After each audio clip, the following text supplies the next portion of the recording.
میرا ایک چھوٹا سا سوال تھا، مرنے کے بعد جو زندگی ہے،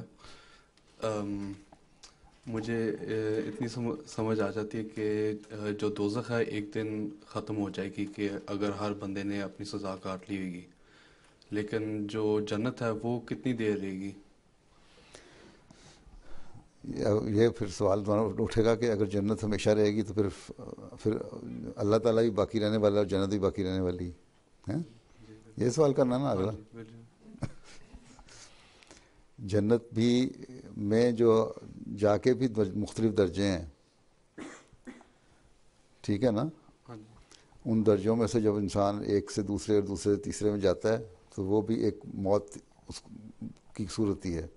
موت کیا ہے؟ اپنا ایک جگہ سے ایک سچویشن سے بدل کے دوسری جگہ سچویشن میں آدمی چلا جائے جی ہیں، جی یا ایک صورت ایک اپنی پریزنٹ کنڈیشن سے بدل کے دوسری حالت میں آ جائے.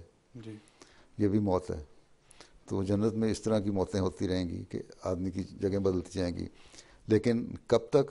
ایک وقت آئے گا جب اللہ چاہے گا کہ ہو سکتا ہے جنت میں بھی فنا ہو جائے، ختم ہو جائے.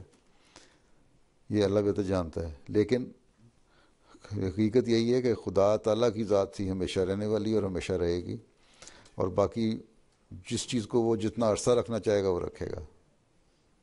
جی ٹھیک ہے. اس کے بارے کوئی قرآن مجید میں نہیں لکھا ہے؟ وہ یہیں لکھا اللہ تعالیٰ کہتا ہے کہ خالد یا خالدون، یا خالد کا لفظ آتا ہے جس کا مطلب ہمیشہ رہنے والا. اور ہمیشہ رہنے والے کا کانسیپٹ یہ ہے کہ ایک لمبے عرصے تک رہنے والی چیز. کچھ جہنم کے بارے میں بھی خالد کا لفظ آتا ہے، جی بہت لمبا عرصہ، لیکن عزیز میں یہ آتا ہے کہ ایک عرصے کے بعد خالی ہو جائے. جی.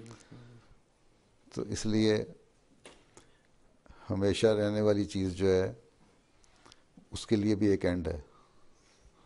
کہاں جا کے ہے اور کس صورت میں ہے اللہ بہتر جانتا ہے، ہمیں اس کا بھی تو کانسیپٹ نہیں ہے. ٹھیک ہے. جزاک اللہ.